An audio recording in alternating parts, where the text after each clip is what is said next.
Hello students, ये class 9 के लिए सेकंड वीडियो है जिसमें आज हम रेशनल नंबर का छोटा सा एक पॉइंट रह गया था। रेशनल नंबर्स के बारे में बता दिया था कि कौन कौन से नंबर रेशनल नंबर्स आएंगे, ये कहलाते हैं, वो तो बता दिए थे। मतलब रेशनल नंबर्स में वो नंबर्स आएंगे जो या तो टर्मिनेट कर जाएं या फिर अगर टर्मिनेट ना करें तो वो रिपीट करते रहे।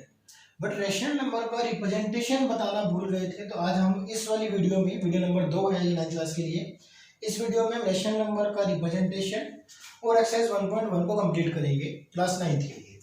तो रेशनल नंबर जो हमने कल बताया था कि रेशनल नंबर्स ऐसे नंबर्स होते हैं जो या तो टर्मिनेट कर जाएं, टर्मिनेट इन द सेंस कि उनके डेसिमल का जो रिप्रेजेंटेशन है आफ्टर 1 या 2 स्टेप या 3 स्टेप्स के बाद वो एंड कर जाए। एंड कर जाए मतलब उसका रिमाइंडर 0 आ जाए। अगर 0 नहीं आता है तो इस तरीके के डेसिमल हो या इस तरीके की फ्रैक्शन हो, जब उसको डिवाइड करें तो डिवाइड करते वक्त वो एक पैटर्न शो करे। पैटर्न शो करने का मतलब है कि वो कहीं ना कहीं रिपीट करता रहे एक दूसरे के साथ, इन द सेंस जब वो रिपीट करे तो मतलब जैसे कल हमने एग्जांपल लिया था कि हमने जैसे 20 को 3 से डिवाइड किया, सपोज करो तो हम 3 6 18 2 कैरी डेसिमल लगाएंगे तो 20, फिर से 18 आएगा, फिर डेसिमल लगा हुआ है तो यहाँ पर हो जाएगा 6, अगेन 6, ये हो जाएगा 18, और इस तरीके से हमारे पास ये बार बार 2 रिमाइंडर आता रहेगा और हमारे पास 6 एज इट इज चलता रहेगा। तो हम कह सकते हैं कि 20/3 कैन बी रिप्रेजेंटेड एज 6.666, इस तरीके से वो चलता रहेगा। तो ऐसी रिप्रेजेंटेशन, ऐसी डेसिमल रिप्रेजेंटेशन जहां पर कोई पैटर्न शो हो। पैटर्न यहाँ पर क्या पैटर्न आ रहा है कि 6 बार बार रिपीट कर रहा है, तो एक पैटर्न शो हो रहा है। ऐसे नंबर्स को हम लोगों ने क्या कहा था, रेशनल नंबर्स कहा था। अब रेशनल नंबर्स हमने कल एग्जांपल्स के तौर पर देख लिए थे, या ये भी देख लिया था कि डेसिमल की फॉर्म में किनको रेशनल नंबर कहा जाएगा।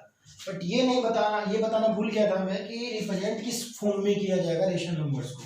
तो किसी भी रेशनल नंबर को P/Q, कोई या किसी बुक में वो M/N की फॉर्म में भी रिप्रेजेंट कर रखा है। तो ये तो वेरिएबल्स है, आप कुछ भी यूज कर सकते हैं, P/Q लीजिए, M/N लीजिए, वो कोई फर्क नहीं डालता है। कोई भी रेशनल नंबर, वो कॉन्सेप्ट पता होना चाहिए कुल मिलाकर कि वेरिएबल्स क्या है, वैसे कोई फर्क नहीं पड़ता। पी और क्यू है, एम एन है, ए और बी ले लो, उससे भी कोई फर्क नहीं पड़ेगा। कंसेप्ट क्या है कि कोई भी रेशनल नंबर या कोई भी नंबर रेशनल तब कहलाएगा जब वो P/Q की फॉर्म में लिखा जा सके इन द सेंस कि वो इस तरीके से लिखा जा सके कि P और Q अपने आप में इंटीजर्स हो, वो खुद क्या हो, इंटीजर्स हो। और इंटीजर्स भी कैसे, P और Q ऐसे इंटीजर्स हो, या तो वो पॉजिटिव इंटीजर हो या नेगेटिव इंटीजर्स हो। वो भी इसमें भी एक कंडीशन है कि Q कभी भी 0 के इक्वल नहीं है। अगर वो 0 के इक्वल आ जाएगा तो हम उसको नॉट डिफाइंड कह देंगे। तो Q कभी भी 0 नहीं हो सकता है। P और Q इंडिविजुअली कोई ना कोई इंटीजर्स होंगे। उसके अलावा इंटीजर्स हम कल पढ़ चुके थे कि इंटीजर्स के अंदर हमारे पास positive natural number, that means 1 2 3 4, जिसको हमने काउंटिंग नंबर्स भी कहा था। इसके अंदर हमारे पास नेगेटिव नंबर, दैट मींस -1 -2 -3, ये सारे नंबर्स थे। साथ ही में होल नंबर्स की 0, दैट मींस सभी होल नंबर्स, होल नंबर तो 0 को इंक्लूड करते हुए सारे नेचुरल नंबर्स थे। तो कह सकते हैं कि कोई भी नंबर रेशनल नंबर तब कहलाएगा जब वो P/Q की फॉर्म में लिखा जा सके, मींस उसको हम रिप्रेजेंट कर सके as a P/Q form, where P and Q both are integers, individually integers. P integers होना चाहिए, Q इंटीजर होना चाहिए। ऐसा ना हो कि P by chance irrational number आ जाए तो फिर हम उसको रेशनल फॉर्म में दिखा ही नहीं सकते। तो P और Q इंटीजर्स होने चाहिए, साथ ही साथ Q कभी भी 0 नहीं होना चाहिए। ये था हमारे पास कि किस तरीके से हम लोग किसी भी रेशनल नंबर को रिप्रेजेंट कर सकते हैं। उसके बाद हम करेंगे एक्सरसाइज हमारी। ये हमारा कल का कॉन्सेप्ट था जो बच गया था, रेशनल नंबर्स का रिप्रेजेंटेशन। तो अभी हम लोग इसका रिप्रेजेंटेशन नंबर लाइन पर भी करेंगे, बट फिलहाल डेफिनेशन के अकॉर्डिंग किसी भी नंबर को हम रेशनल नंबर तभी कहेंगे अगर मैं उसको P/Q की फॉर्म में रिप्रेजेंट कर पा रहा हूं, और जो P और Q अपने आप में क्या है, इंटीजर्स है, और Q कभी भी 0 के इक्वल नहीं है। सबसे पहला क्वेश्चन आपके एक्सरसाइज का यही है, is 0 a rational number, can you write it in the form of P/Q where P and Q are integers and Q not equals to 0। आप लोगों को बताना है कि क्या 0 एक रेशनल नंबर है। देखो रेशनल नंबर के लिए हमने ज्यादा बड़ी डेफिनेशन नहीं दी। रेशनल नंबर के लिए सिर्फ इतना सा कहा गया है कि कोई भी नंबर, चाहे वो 0 हो, 5 हो, 7 हो, 9 हो, 2/6 हो, कुछ भी हो, कोई भी नंबर रेशनल नंबर तब कहलाएगा जब मैं उसको p और q की फॉर्म में लिख सकता हूँ और p और q अपने आप में क्या हो, इंटीजर्स हो। और हमें पता है कि p और q, जीरो खुद क्या है, जीरो खुद क्या है, कल हमने पढ़ा था कि जीरो सेंटर में था, इधर 1 2 3 डॉट डॉट डॉट, इस तरह -1 -2 -3 एंड सो ऑन, इसे चल रहे थे। और ये कंबाइंड फॉर्म में हमने कहा था इसे कि ये इंटीजर्स हैं। हम लोग ध्यान से देखोगे तो जीरो खुद इंटीजर्स का पार्ट है। तो एक कंडीशन तो पूरी होती है कि जीरो इंटीजर है। दैट मींस अगर मैं इसको बहुत ध्यान से देखूं तो उसने क्या कहा, मेरे को p अपॉन q फॉर्म लानी है। तो जीरो को क्या मैं 0.1 नहीं लिख सकता, बिल्कुल लिख सकता हूँ कि 0.1 कहाँ से भी जीरो आएगा, मैंने कोई चेंज ही नहीं किया। जीरो को मैं 0.7 भी लिख सकता हूँ, बिल्कुल लिख सकता हूँ, क्योंकि जीरो के पॉइंट में मैंने 7 लाया तो 0.7 स्टिल जीरो रहेगा, नंबर पे कोई चेंज नहीं है। जीरो को मैं -1 0.3 भी लिख सकता हूँ, बिल्कुल लिख सकता हूँ। जीरो को हम लोग -1 भी लिख सकते हैं। और अगर ध्यान से देखोगे तो हर एक एग्जाम्पल में जो भी मैंने लिया अब तक, जीरो क्या था, इंटीजर था, 1 क्या था, इंटीजर था। डिनोमिनेटर कहीं भी जीरो नहीं है, जो इसकी सेकंड कंडीशन थी कि क्यों जीरो नहीं होना चाहिए। 0.7 जीरो भी एक इंटीजर है, 7 भी एक इंटीजर है, 7 जीरो नहीं है, जो इसकी सेकंड कंडीशन थी। 0.3 जीरो p मान लेते हैं p की फॉर्म में, तो जीरो एक इंटीजर है, p इंटीजर हो गया मतलब -3 खुद एक इंटीजर है, तो मतलब p अपॉन q जो दोनों नंबर्स हैं वो क्या है, इंटीजर्स हैं। तो मैं इसको p अपॉन q की फॉर्म में हर एक फॉर्म में लिख सकता हूँ, मतलब हर एक नंबर्स के साथ कहीं ना कहीं जीरो को मैं लिख सकता हूँ, 0.7 0.2 0.3 0.5 0.80, तो कुछ भी लिखकर इसको मैं रिप्रेजेंट कर सकता हूँ। तो मतलब मैं p अपॉन q की फॉर्म में तो हर जगह शो कर सकता हूँ। सेकंड कंडीशन भी कई जगह हम दिखा चुके कि किसी भी एग्जाम्पल में कहीं भी वो अपॉन में जीरो भी नहीं है, मतलब जब दोनों कंडीशन सेटिस्फाइड कर रही है तो हम लिख सकते हैं कि yes zero is a rational number which can be represented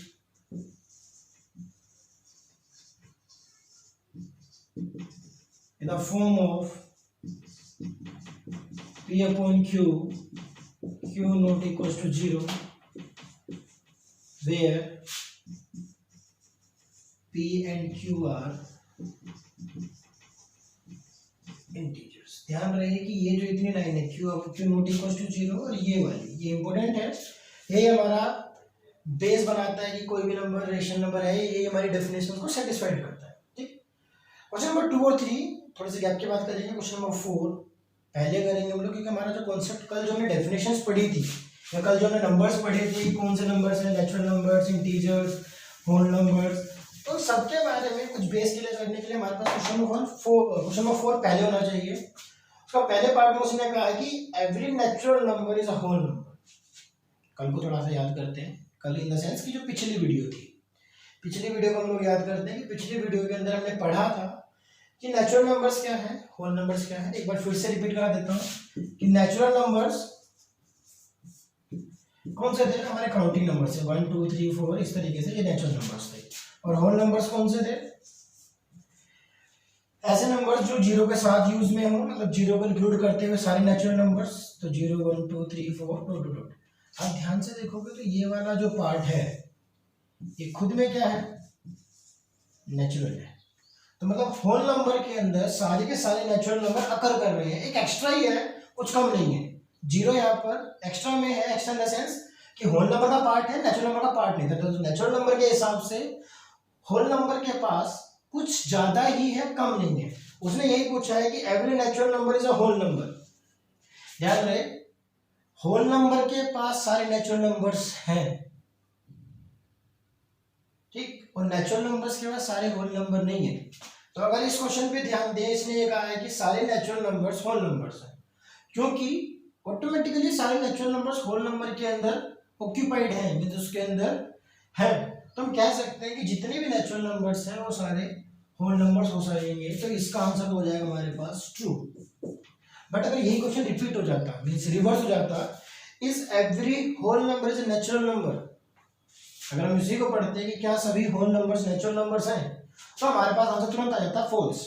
क्योंकि होल नंबर्स जितने भी हैं, मींस 0 1 2 3 जितने भी होल नंबर्स हैं, लगभग लगभग सारे होते हैं नेचुरल नंबर्स के पास, बट एक नहीं होता है।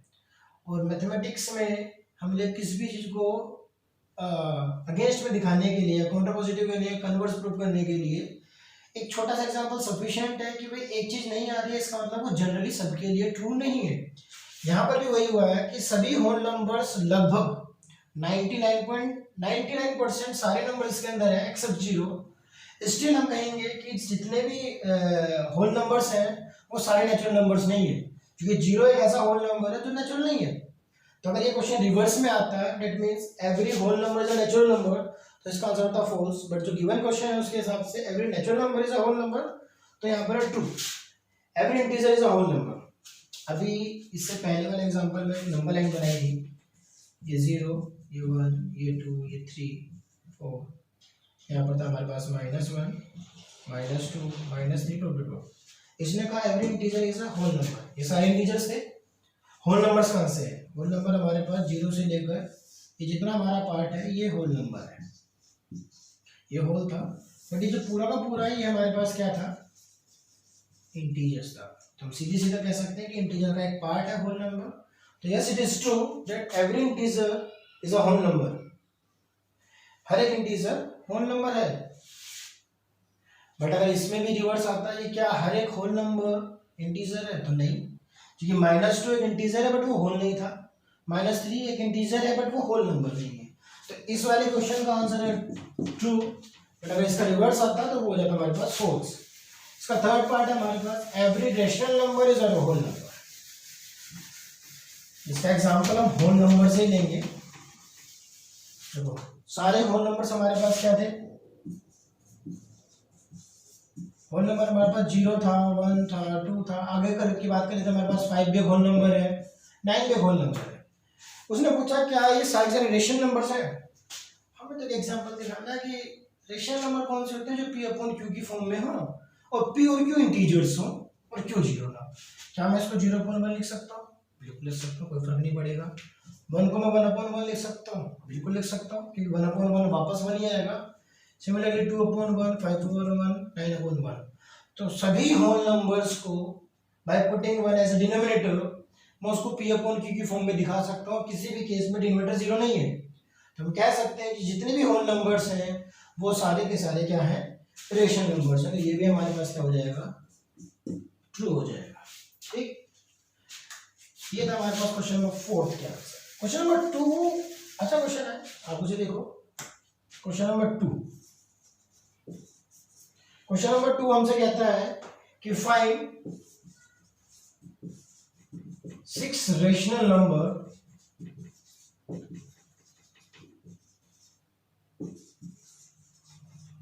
Between 3 and 4।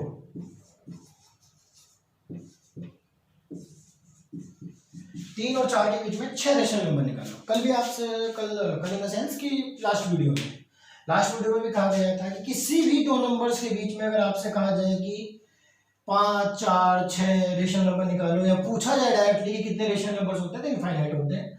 और हमसे इसने यहाँ पर कहा है कि 6 रेशनल नंबर बताने। रेशनल नंबर को थोड़ा सा ध्यान कर लेते हैं। रेशनल नंबर वो नंबर्स थे जो P/Q की फॉर्म में लिखे जा सके और जो या तो टर्मिनेट हो जाए या फिर रिपीट करे। अगर आप बहुत ध्यान से देखो तो क्या मैं 3 और 4 को 3/1 और 4/1 नहीं लिख सकता? बिल्कुल लिख सकता हूँ। आपने फ्रैक्शन पढ़ा हो क्लास 7th और 8th में। फ्रैक्शन हमने पढ़ी थी इक्विवेलेंट फ्रैक्शन। इक्विवेलेंट फ्रैक्शन मतलब ऐसी फ्रैक्शन जिनको मैं वापस सोल्व करूँ तो अपनी बेसिक फ्रैक्शन के इक्वल ही आ जाए। मीन्स अगर मैं 3/1 को किस तरीके से 9/3 लिख दूं, तो क्या ये और ये फ्रैक्शन अलग है?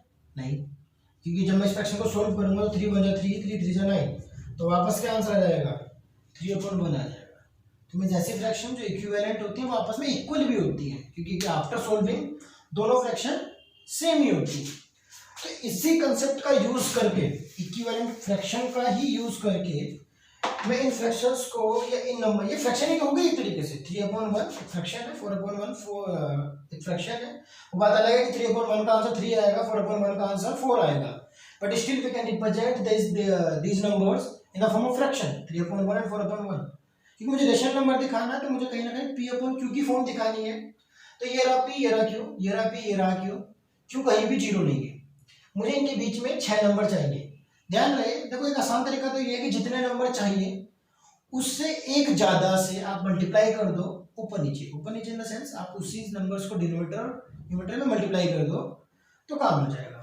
जितना भी चाहिए उससे एक ज्यादा। फॉर एग्जांपल यहाँ पे 6 चाहिए, मैं दोनों जगह 7 से मल्टीप्लाई कर देता हूँ। 7 से मल्टीप्लाई करना मतलब क्योंकि इक्विवेलेंट फ्रैक्शन बना रहा हूँ। अभी बताया कि इक्विवेलेंट फ्रैक्शन और बेसिक फ्रैक्शन दोनों सेम होती है, इसीलिए इक्विवेलेंट करने में कोई फर्क नहीं पड़ेगा।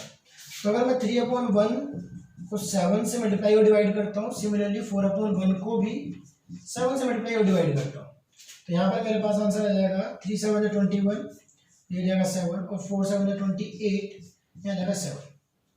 तो कहीं ना कहीं जब मैं सोल्व करूंगा तो वापस यही नंबर मिले 3/1 और 4/1। तो इनके बीच में जितने भी नंबर्स हैं, यहाँ पर जितने भी नंबर्स लाई कर रहे हैं वो सारे नंबर्स ऑटोमेटिकली 3 और 4 के बीच में भी लाई करेंगे और वो सारे भी क्या होंगे, रेशनल नंबर्स होंगे। ये सारे रेशनल नंबर्स हैं, रेशनल चाहिए होंगे तो देखेंगे। तो ये हमारे पास जो 6 रेशनल नंबर्स ने मांगे हैं, तो 6 रेशनल नंबर हो जाएंगे हमारे पास 22/7, 23/7, 24/7, 25/7, 26/7,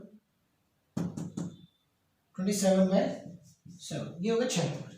मान लो वो 8 मांगता तो हम क्या करते, हम 9 से मल्टीप्लाई कर देते। वो 10 मांगता हम 12 से मल्टीप्लाई कर देते। 15 मांगता हम लोग 20 से मल्टीप्लाई कर लेते।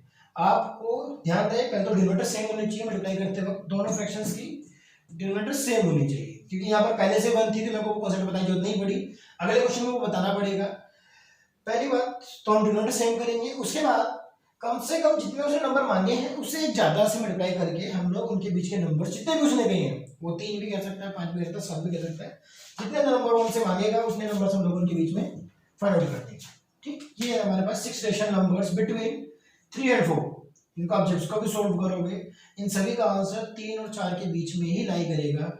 ये सारे नंबर्स 22/7, 23/7, 27/7, ये सभी नंबर्स 3 से बड़े होंगे और 4 से छोटे होंगे। ठीक, ये क्वेश्चन तो था हमारे पास क्वेश्चन नंबर 2। हमारे पास आता क्वेश्चन नंबर 3।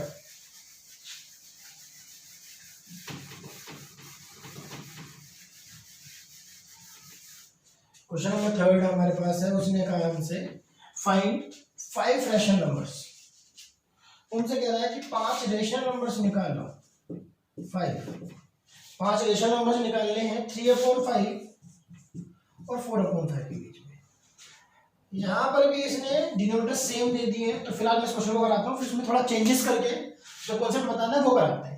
फिलहाल क्वेश्चन के हिसाब से मैंने कहा कि 3/5 और 4/5 के बीच में 5 रेशनल नंबर्स निकालने हैं। वही जितने उसने हमसे कहा कि उसे 6 से ज़्यादा मल्टीप्लाई करके उनके पीछे नंबर निकाल देंगे। तो 3/5 और 4/5 को मल्टीप्लाई कर देंगे 6 से कर लेते हैं, तो जो नया आंसर आएगा वो जाएगा 18/30 और यहाँ पर आ जाएगा 24/30। इनके बीच में जो नंबर लाई करेंगे वो कौन कौन से होंगे, 19/30 numbers lies between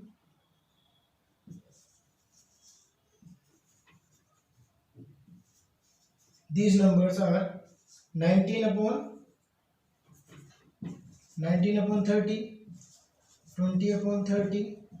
21/30, 22/30, 23/30। तो ये वो 5 रेशनल नंबर्स हैं जो 3/5 और 4/5 के बीच में लाई करेंगे। हमसे ज़्यादा भी निकाल सकते हैं क्योंकि इनफाइनाइट होते हैं। तो अगर मेरे को 50 निकालने हैं तो मैं 55 से मल्टीप्लाई करूंगा, आराम से 55 नंबर्स निकल जाएंगे। अगर वो मेरे से कहता है कि 100 निकालो तो मैं 100 से मल्टीप्लाई कर लूंगा, तो मेरे पास 100 नंबर्स भी निकल जाएंगे। ये तो रहा अगर डिनोमिनेटर पहले से सेम दिया गया है। सपोज करो इसमें एग्जाम्पल हम चेंज कर लेते हैं, ये होता 3/4 और ये होता हमारे पास 4/7। तब हम क्या करते हैं, तो कुछ नहीं करते। पहला कॉन्सेप्ट मैंने कहा कि आपको डिनोमिनेटर सेम बनाना है। देखो डिनोमिनेटर सेम बनाने के लिए अलग अलग वीडियोस में अलग अलग चीजें देंगे। पहले वो कहते हैं कि एलसीएम लो, फिर ये करो वो करो, इतना करने की जरूरत नहीं है। सिंपल सा फैक्ट ये है कि फर्स्ट फ्रैक्शन का डिनोमिनेटर की मल्टीप्लाई सेकंड वाली फ्रैक्शन में कर दो, सेकंड फ्रैक्शन के डिनोमिनेटर की मल्टीप्लाई फर्स्ट फ्रैक्शन में कर दो। पहला फ्रैक्शन क्या है मेरे पास 3/4, सेकंड फ्रैक्शन क्या है मेरे पास 4/7।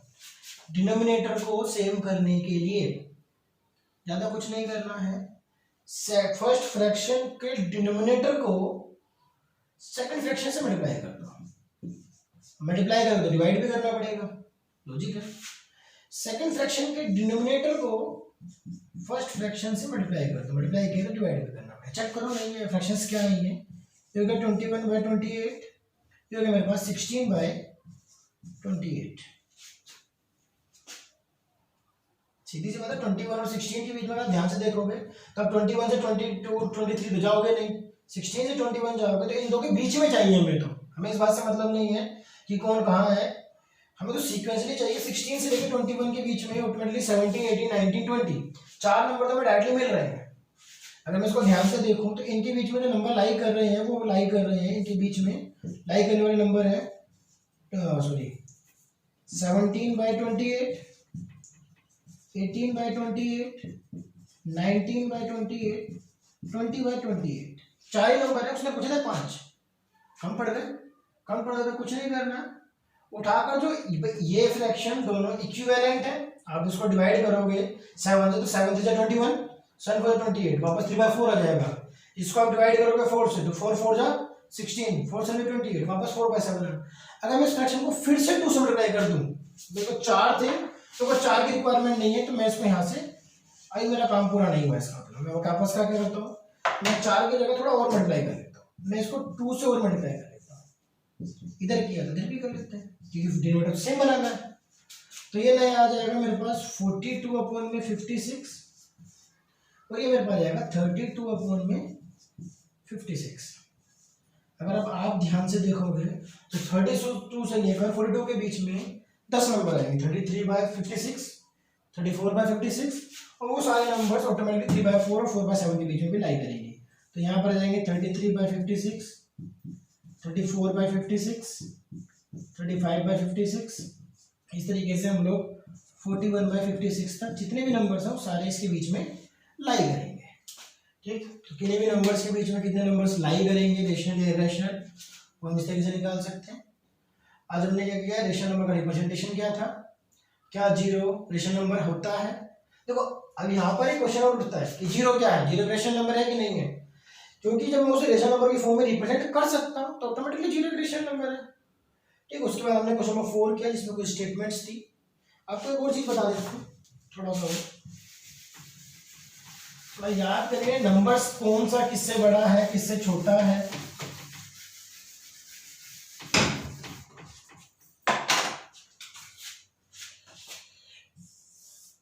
ये मेरे पास नेचुरल नंबर्स है। ठीक, 1 2 3 इस तरीके से। थोड़ी देर में रुक जाओ। उसके बाद हमारे पास इसका इंक्लूड करते हुए एक और नंबर है जिसको हम बोलते हैं होल नंबर, जिसमें हमारे पास क्या आएगा, 0 आएगा। ठीक, उसके बाद हम लोग अगर ध्यान से देखें होल नंबर से बड़ा था इंटीजर्स, जिसके अंदर -1 -2 -3 ये सारे नंबर्स भी इंक्लूडेड थे। नेचुरल नंबर ऑटोमेटिकली इसके अंदर है, होल नंबर ऑटोमेटिकली, नेगेटिव वाले भी इसके अंदर है। नेगेटिव वाले के बाद हमने किया था रेशनल नंबर्स।